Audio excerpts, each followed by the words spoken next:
Had we been in church this week, some significant things would have taken place today. We would have opened our labyrinth for people to reflect on their relationship with God, to seek Him in prayer. We'd also be gathering this evening to share a meal, and it was our hope that our leadership team would wash the feet of those who came to eat with us. And that seems a bit weird and embarrassing, doesn't it? Why on earth would our leaders wash our feet? The good news is that you don't need to be embarrassed, because I'm pretty sure touching your feet today would be breaking the social distancing rules, so we're not going to do that. But I do want to try and explain the theory behind it. It starts, as lots of good things do, with Jesus. In Jesus' day, the people wore sandals, and if you've ever worn sandals in the heat for any length of time, you'll know that your feet tend to get a little sweaty. And if you add to this dirty, dusty roads, by the time you get home after a day out, your feet are disgusting, covered in sweaty, dirty, dusty muck.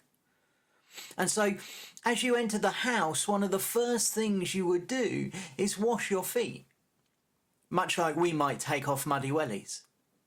Now, if you were important or well off, a servant would wash your feet for you.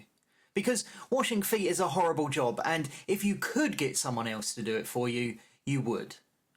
It was probably the sort of job that got given to servants as a punishment. Oh, you spilled wine on the good rug again. Now you're on foot washing duty for a week. Maybe I could give it to my kids. Now, on this one night, Jesus and his disciples were preparing to share a special meal together. Think of the preparations you might make to host friends and families for Christmas dinner. It was a bit like that. Everyone made an effort, and the meal itself would be stupendous. For Jesus and his friends, this was a meal to remember, to celebrate God setting them free. So they book a room where they can eat, and before they sit down to the meal, all the muck needs to be washed off their feet. And to everyone's surprise, it's not a servant on punishment duty who takes a bowl of water. It's the most important person in the room. It's Jesus. Let me read to you what happens after he's finished washing the feet of his followers.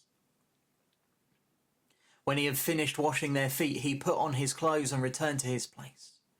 "Do you understand what I have done for you?" he asked them. "You call me teacher and Lord, and rightly so, for that is what I am. Now that I, your Lord and teacher, have washed your feet, you also should wash one another's feet. I have set you an example that you should do as I have done for you." Now, this isn't just about washing feet. We sometimes call Jesus the servant king, and it's because Jesus, Lord of all, King of kings, he rules by serving others, by humbling himself for the sake of others. And so his miracles, they're not things that make him look amazing. He doesn't fly from place to place in a cape with his underpants on the outside. He doesn't make himself super strong, although I'm sure he could have. Instead, he heals, he feeds, he forgives.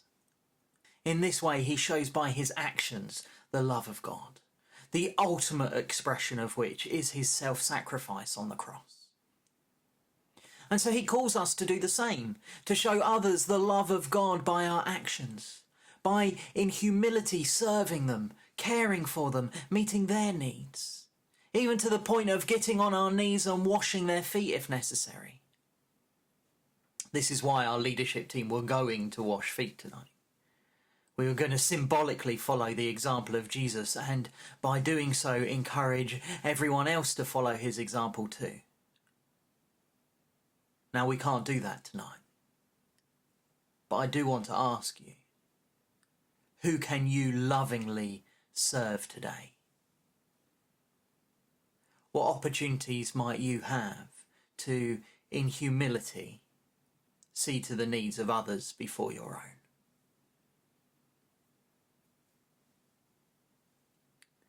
Just a quick reminder as I close, that for those able to join us, we're meeting on Zoom at 8 o'clock this evening to share communion.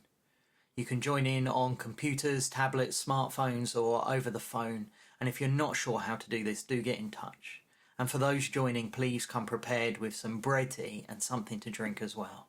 as we remember together at 8 o'clock tonight. God bless you.